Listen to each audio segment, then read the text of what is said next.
Lately, I've kind of been obsessed with NBC's Hannibal show, which is a great show and you should watch it, by the way. But that kind of got me back to an old obsession of mine, which was the Thomas Harris Hannibal Lecter stories and movies. And I kind of wanted to tackle a debate or question that's kind of always tortured me ever since the movie came out, Red Dragon, in 2002. But that's which is better, Manhunter or Red Dragon? I don't know. I can tell you right now, I like both. I really do. But like in the past 3 days, I kind of revisited the Red Dragon story. One, I watched Manhunter. Two, I actually revisited the book Red Dragon. Now, by revisited, I mean I got lazy and I listened to the audiobook version, which was read by Chris Sarandon, by the way, which is really interesting and cool. He does a good job. I would definitely recommend checking that out. It's abridged, to fit a certain time frame, but it's very good. But anyway, I also watched Red Dragon. I just watched that last night, so I have all three fresh in my memory right now.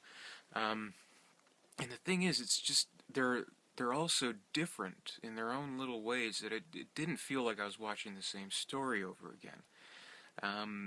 They all have their own kind of unique styles about them in terms of storytelling and what they choose to bring to the table, basically. So it's interesting to kind of compare and contrast them. I don't think one is necessarily better than the other in terms of the two movies. In speaking for the Will Graham character and the Hannibal character, the TV show has kind of brought them in a new light for me. So it's interesting to see how they tackled it pre this TV show, basically. But, like other people do sometimes, I wanted to do a video kind of taking certain key points and certain characters and seeing which I like better, which was done better in terms of, how the character was written or just how good it was in general as its own movie. So that's what I'm going to do. I guess kind of the first way to kind of look at it is in terms of adaptation itself. Which was kind of the better adaptation of the story. And even that that is actually kind of hard. Because with Manhunter specifically, this is pre-Silence of the Lambs. They didn't really know what they had.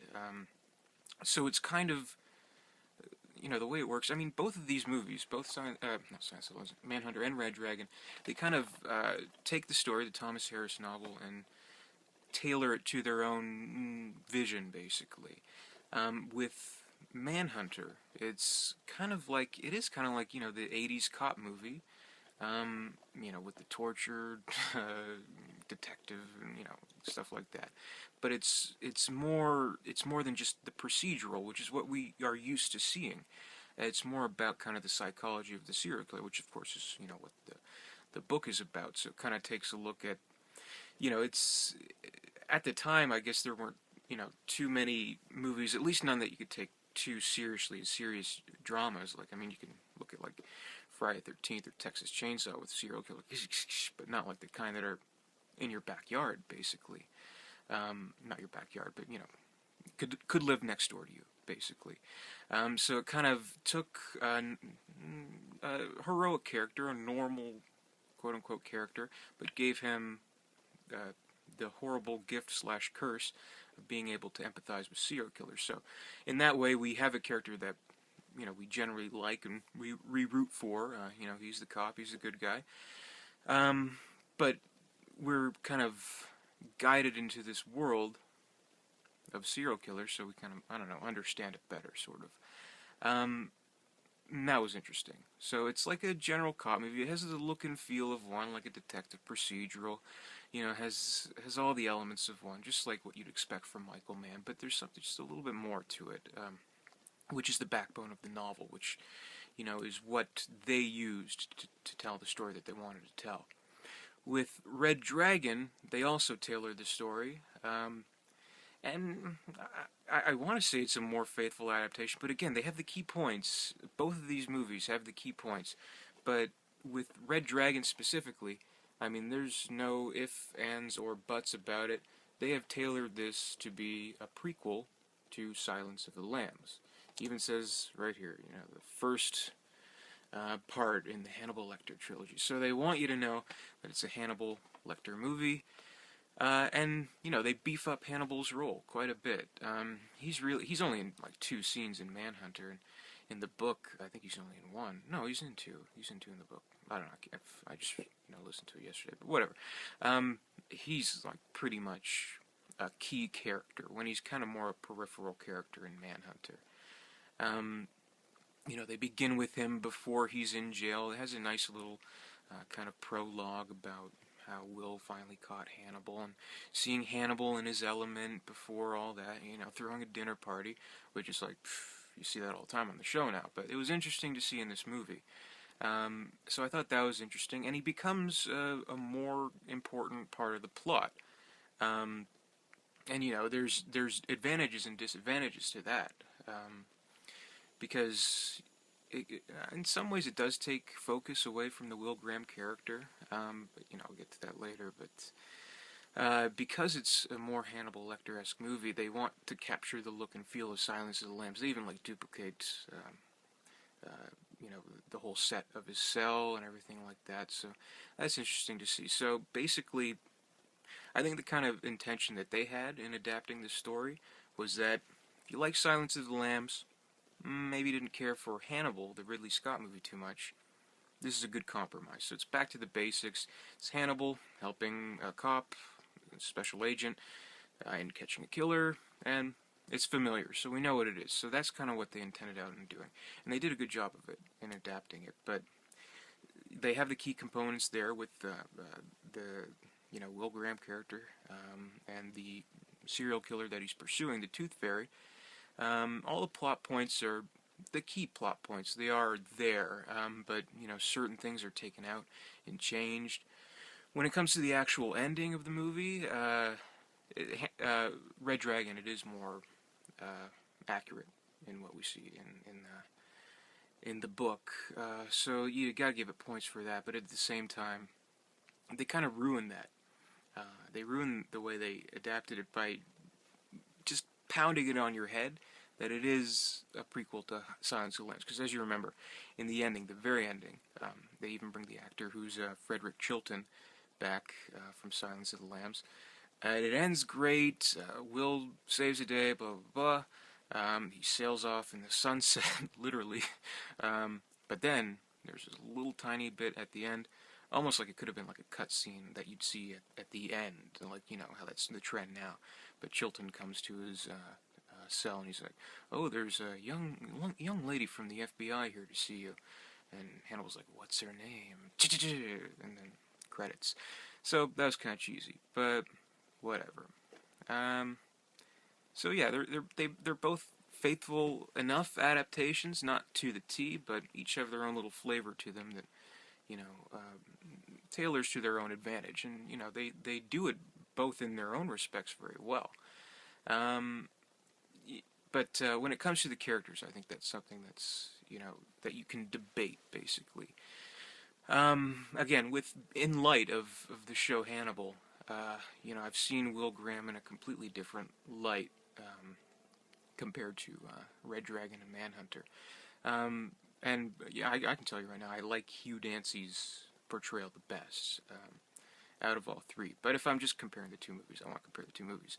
In Manhunter, I think he's done very, very well by William Peterson. He's a good actor. I don't think he's the best actor ever, but he plays the part very well.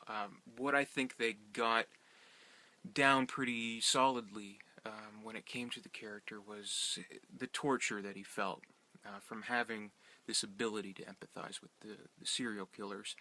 They don't brush off certain things, like mentioning that, after Hannibal and after he caught the serial killer, before he retired, basically, what turmoil he was in. Like, he mentions, that he couldn't eat, couldn't sleep, couldn't talk to people, like, for months on end after that, and we kind of understand why he wouldn't have wanted to go back to help Jack Crawford in this case. And there's a really nice scene where he's in the grocery store and he's with his son, and his son is asking him, he's just a kid. He's like 7 years old. He's trying to understand what's wrong with his dad, and how do you explain something so strange? So I thought that was very good. And what I thought a neat motivation was, I don't know, he just had something still lingering inside him. He wanted to put that whole life behind him, but he wanted to, I don't know, well, as Hannibal says, he wants to get the scent back. So there's almost something addictive about what he's doing and how he can understand with the serial killers. Again, it doesn't explain it as well as the Hannibal show, where you literally see how he is in the mind of the serial killers. They literally put him in the reenactments of the crime so that we understand. In this one, he's just kind of like, he'll watch a tape or sit outside. He's like, oh, you did this. You took your glove off, didn't you, you son of a bitch? Stuff like that. But where it failed in that, I think it did succeed in showing that he was kind of a tortured soul. So I like that. And what I really liked is, again, because he wanted to still kind of pursue the addiction of it and the temptation of it, not to really prove anything to himself, but I don't know, the same way one of the serial killers would be tempted to do a crime. So he gets some kind of titillation out of it, some kind of thrill out of it, some kind of deep psychological need for it, being so in tune with these sick psychopaths, basically. And so there's a lot of good scenes like that where you see him kind of in the mindset of the serial killer. There's one great scene where he's like, where he's trying to understand the mindset of the crime. It's like it's sort of near the end, right before Dollarhide kidnaps Reba, where he's staking out the house again. He walks into the bedroom and he sees I think it was the Jacoby wife, or whichever leads Jacoby, I can't keep track. But like her eyes are like glowing, like the mirrors are supposed to, and I thought it was a really cool scene. So like you could tell that he was getting closer and more in tune with that killer. So it's a really good kind of comparing them. Him as the cop, Dollarhide as the killer, getting into the mindset, seeing how they're sort of similar, and kind of how they are on one side to another, and they kind of cross paths. So I thought that was really good. And one great scene that I think it's in the director's cut, the restored director's cut, and I don't think it's in the theatrical version. There's it's not an alternate ending, but it's right before the ending, where he visits the house of the family that the Tooth Fairy was going to kill them. And there's a great scene where he shows up at the door, it's raining, he's like beat up and his face is cut, from his encounter with the killer. And the family's like, whoa, what's going on? Oh, it's you. And, he's like, oh, you want to come in? He's like, no, I just wanted to see you. And, it was interesting that's all he wanted to do. He just wanted to see them. So I wish they would have kept that in the original movie. It plays pretty well, actually. Then they cut to the happy ending, of course, because they have to. Now, Will Graham in Red Dragon, he's a little bit different. I don't see him quite as tortured of a soul as Will Graham, as he's portrayed by William Peterson in Manhunter. Will Graham in Red Dragon, we get the sense that he's good at his job, and that at the same time he wants to get out of the life. He doesn't want it anymore, but I think his reasons for wanting to help on this case are a little bit different than they are in Manhunter. Manhunter, there's kind of a deep psychological need for it. This one is played by Edward Norton, and I think Edward Norton is one of the best actors working today. He's really a great actor, but here he's almost too likable, because the reason why he wants to do this is just because he's like, well, I could help some people. I have a family. There's families in trouble. Why not use this horrible gift to advantage? That's how his mindset, and it works well enough in the movie itself, because he's made as a likable character, but at the same time he's not as deeply psychologically scarred as Will Graham in Manhunter, which I think doesn't work quite as well. But Edward Norton, he plays it, in a really straight-laced way, really good way. So I can't really complain about the performance itself. He's good, but he's kind of like, you wouldn't mind going out to lunch with this Will Graham, played by Edward Norton. Will Graham and Manhunter, you may want to keep your distance, you know? So that was interesting how they made him, you know, a nice guy, more of a commercial guy. And the thing about how they put in Lecter a little bit more is that it's more about him and Lecter than it is necessarily about him and the killer, the Tooth Fairy. Because in Manhunter and in the novel too, there is like a yin and yang kind of thing. You know, Graham he's a good guy, but he has the evil in him. But by that same respect, Francis Dollarhide, the killer, he's a bad guy, but he has a little bit of good in him, as all anybody would. So they played off that aspect. In Red Dragon, I mean, they definitely do a good job portraying Francis Dollarhide, and I'll get to that later.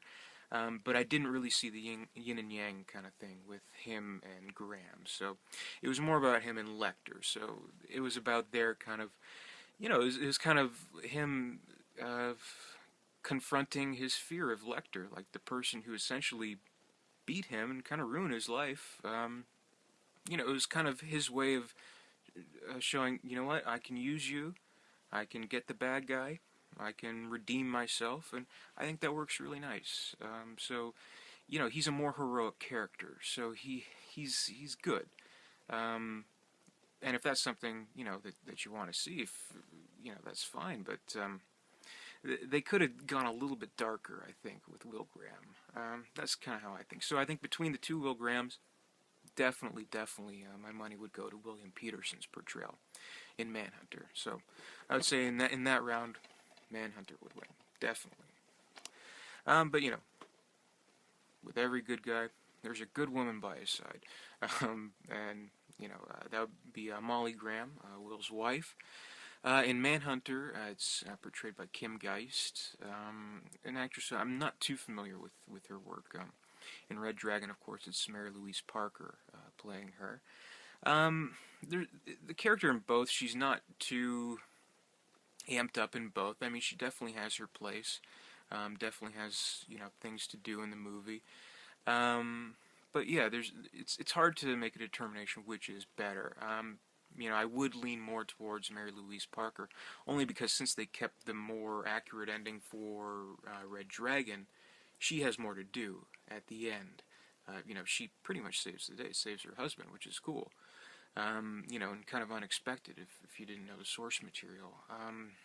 At the same time, though, everything before that, you know, it's kind of a draw. With the Kim Geist character in Manhunter, you do get, again, since it is a little bit more dark, you feel like there's something wrong with the relationship. You can tell she really, really doesn't want Will to do it, and that it's going to hurt their relationship. With Red Dragon, on the other hand, she's like, no, don't do it. No, but you're going to do it anyway. So she's still a supportive wife to her husband. So, you know, again, they're too likable, they're too good-hearted, so you don't sense too much conflict, and you know at the end of the day everything's going to be okay with them. So, you know, it works well, but I don't know, I still think it's kind of a draw. I can't really decide between the two, so can I do a draw? That's my vote. Draw, both, whatever. But here's where it gets you know, kind of, again, in a draw territory. Jack Crawford. It's hard to say because, you know, in Manhunter, it's Dennis Farina, who's an awesome actor. He's known for playing cops and criminals quite a bit. And in Red Dragon, you have Harvey Keitel, who's also known for playing cops and criminals quite a bit. So they both kind of just do their job as, you know, their type of character. You know, it's a typecast, is what it is basically. Like if you hire those guys, you know what you're gonna get basically. And the thing is, it would have been really, really interesting if they would, for Red Dragon, if they would have got Scott Glenn back. I don't know why they didn't get him back. In keeping with the continuity, basically, like they got the guy who played Barney back for the movie. So what the hell? They can't get Scott Glenn. I don't know, because out of the three, I'd say I like him better. Well, I mean, out of the four, I'd say I probably like Lawrence Fishburne better, but whatever. Between the two, it's hard to say. Thing is, Harvey Keitel in Red Dragon, I just think he's just, doing his same old thing. I wasn't specifically, feeling one thing or the other. So he didn't leave too much of an impression on me. I thought there's so much other things going on in the story that he's just another cog in the machine. And he's good. He's good at what he does. That's why they hired him. He doesn't need to be too developed as a character, and generally he isn't. But what I liked about Dennis Farina in the movie, and the way that they portrayed the relationship sorry, between Will Graham and Crawford, is that, again, since Will isn't necessarily doing it just for the greater good, but more for his own temptation and his, strange draw to this kind of case, you feel like there is kind of like a distorted kind of friendship between the two. They're friends, sort of, colleagues, whatever, but there's some tension between the two, especially as it gets down to the wire of the movie where the next full moon is approaching, and Will, he takes over. He's like, you asked me to do this, I'm going to do it my way, shut the fuck up, stuff like that. So that was pretty good. So I like the relationship in Manhunter just a little more. So if I had to vote, I would say Manhunter gets a little bit of the edge with Jack Crawford. But here's my problem with Jack Crawford in general.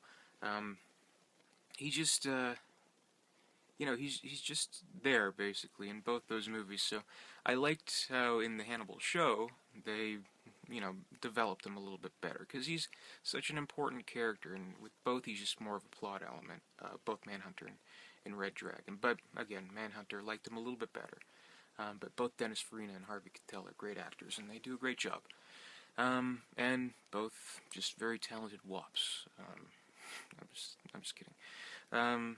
But where it would get like really kind of divisive in trying to decide would probably be with the serial killer character himself, which is Francis Dollarhide, aka the Tooth Fairy. In Manhunter, it's played by the great and consistently creepy in every single movie I've ever seen him in, Tom Noonan.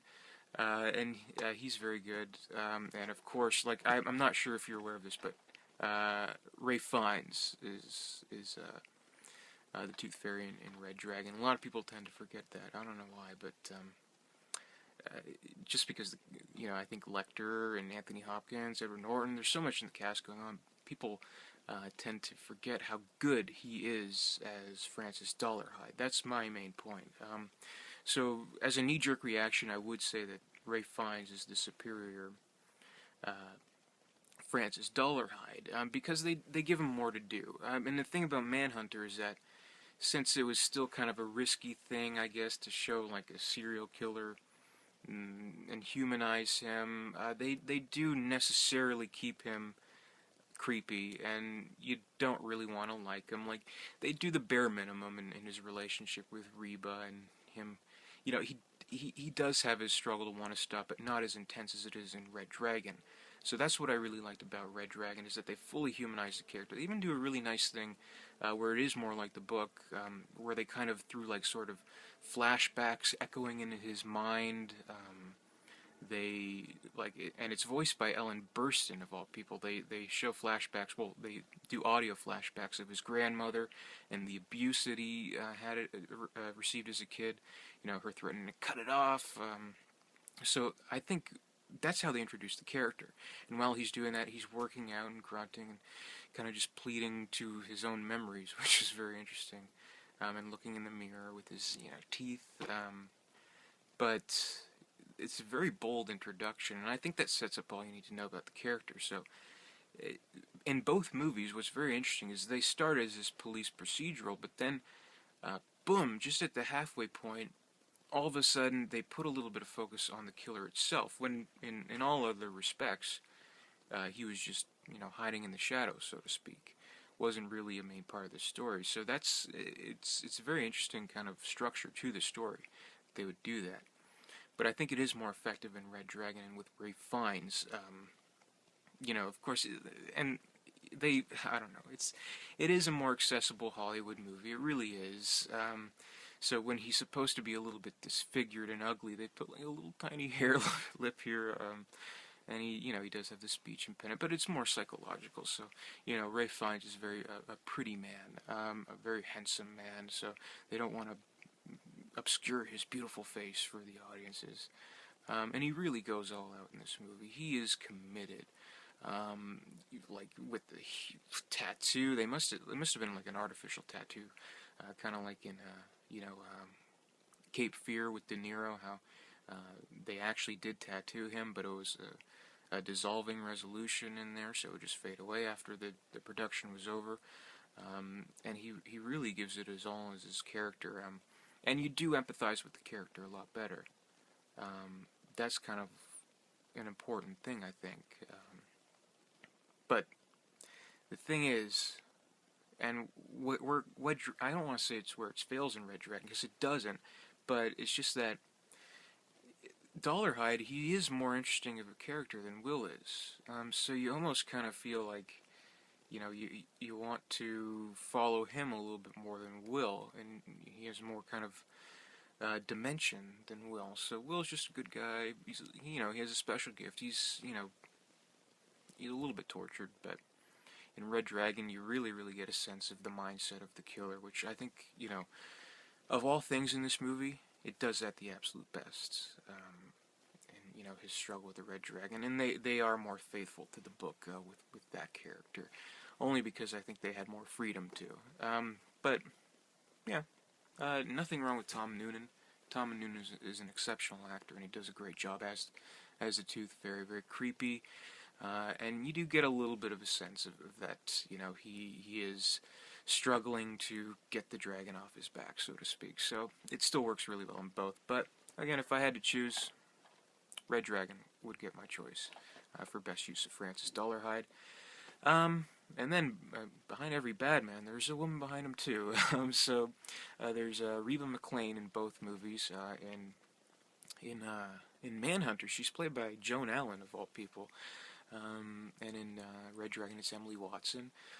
Both good, but I don't know, I think Joan Allen does a better job of convincing to be blind. I don't know, is it just me? I believe her as being blind more than Emily Watson. But again, and this one's kind of easy for me, because they do focus more on the Dollarhide character and his story. In turn, they do also focus more on Reba's story, so you get more with Emily Watson, and I do think it's a little bit better. So again, if I had to choose, that would go to Red Dragon.